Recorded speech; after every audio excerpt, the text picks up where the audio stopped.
المكتب التعاوني للدعوة والإرشاد وتوعية الجاليات بأبها. بسم الله الرحمن الرحيم. الحمد لله والصلاة والسلام على رسول الله وعلى آله وصحبه ومن والاه. أما بعد. Assalamualaikum warahmatullahi wabarakatuh. Mga mahal naming tagapakinig, ang nais po nating ipaliwanag sa ngayon ay ang tinatawag na Muslim. Para po sa mga nagnanais na matuklasan o makakuha ng kunting impormasyon patungkol sa Islam. Nakikita ng bawat isa sa atin na tayo ay nasa maayos na sandaigdigan na kung saan ang lahat ng mga bagay ay nakatalaga sa lugar na may isang dakilang panukala na sinusunod. Ang buwan, mga bituin at ang lahat ng mga nilikha sa mga kalawakan ay magkakasamang kumikilos sa isang napakadakilang pamamaraan. Sinusunod ng mga ito ang hindi maaaring baguhin ng mga batas. Wala ni bahagya ni katiting na paglihis o pagbabago sa mga nakaatas na pagdaraanan nito. Katulad din ng lahat ng mga bagay sa daigdig mula sa napakaliit na umiikot na elektron hanggang sa pinakamalaking nebulae. Walang pagbabagong sumusunod sa mga sariling batas na ginagawa para dito. Ang bagay, lakas at buhay, lahat ay sumusunod sa kani-kanilang batas, sumisibol at nagbabago at nabubuhay. At ang mga batas at ang paglaki at ang buhay ay pinamamahalaan lahat sa pamamagitan ng isang pangkat ng haynayin, biological, na mga batas na itinalaga para dito. Ang lahat ng mga bahagi sa katawan ng tao mula sa pinakamaliit na mga himaymay hanggang sa puso at utak at maging ang dumadaloy na dugo sa iba't ibang bahagi ng katawan ay pinamamahalaan din ng batas na nakatalaga para sa mga ito. Sa madaling salita, tayo ay isang batas na pinamamahalaan sa sandaigdigan. Ang lahat ng mga bagay na naririto ay sumusunod sa paraan na itinalaga para sa mga ito. Ang makapangyarihang ito, lahat ng laganap na batas na namamahala sa lahat ng bumubuo ng sandaigdigan mula sa pinakamaliit na butil ng alikabok hanggang sa kahanga-hanga at dakilang mga galaksi ng mga kalangitan ay batas ng Allah na siyang lumikha at tagapamahala ng sandaigdig.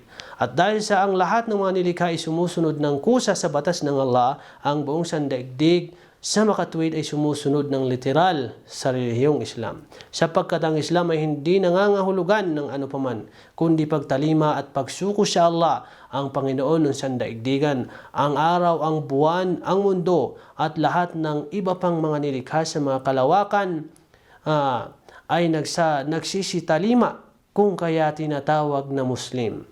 Maging ang mga tubig, hangin, init, mga bato, mga puno at mga hayop, ang lahat ng mga bagay sa sandaigdigan, Muslim, sapagkat ito ay kusang sumusunod sa Allah sa pamamagitan ng pagsuko, pagpapasailalim o pagpapasakop sa kanyang mga batas. At walang sino man ang maaaring makapagbago nito ni sumuway sa mga batas na itinalaga para rito. Maging ang isang taong tumatangging maniwala sa Allah at inihahandog ang kanyang pagsamba sa iba maliban sa Allah, sa katunayan siya ay isa ring Muslim. Kung ipatutungkol ang paksa hinggil sa kanyang pagiging tao, sa kanyang tanang buhay, mula sa pagiging isang similya hanggang sa pagkaagnas ng kanyang katawan, at maging isang alikabok, pagkatapos mamatay, ang bawat himaymay ng kanyang mga laman at bahagi ng kanyang katawan ay sumusunod sa paraan na itinalaga sa pamamagitan ng batas ng Allah. Ang kanyang mismong sariling dila nasa kamangmangan ay itinagtaguyod ang pagtanggi sa Allah o inihahayag ang paniniwala sa napakaraming Diyos-Diyosan na sinasamba. Sa kanya mismo sarili ay Muslim, ang kanyang ulo na walang pakundang iniyuyuko sa iba, maliban sa Allah ay pinanganak din na Muslim. Ang kanyang puso na dahil sa kakulangan ng kaalaman ay pinakatatanggi ang pagmamahal at paggalang para sa iba ay isa ring Muslim. Dahil sa katangian niya na pagiging mabagabagin, ang lahat ng ito ay masunurin sa dakilang batas. Ang kanilang mga gawain at pagkilos ay pinamamahalaan sa pamamagitan ng mga pagpapairal sa batas lamang na iyon. Ating ngayon suriin ang ating kinatatayuan mula sa iba't ibang bahagi. Ang tao ay napakabuo na mayroon siyang dalawang namumukutangi na sakop ng kanyang kilos. At ang isa dito ay mga pagkakatuklas mismo ng kanyang sarili na siya ay ganap na pinamamahalaan ng isang dakilang batas. Na tulad din ng ibang mga nilikha, siya ay hawak ng lubusan sa itinalagang pisikal pangkatawan ng mga batas ng kalikasan at takda na sundin ang mga ito.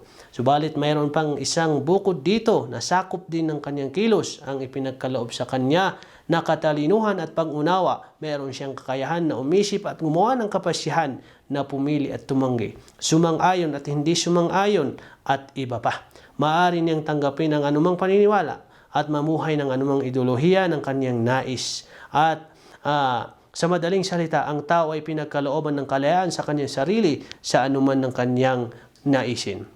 Ang parehong bahaging ito ay umiiral kabila sa buhay ng tao. Ang una, siya na tulad ng lahat na iba pang manalikha at ipinanak na isang Muslim, kusang sumusunod sa batas na ipinag-utos ng Allah.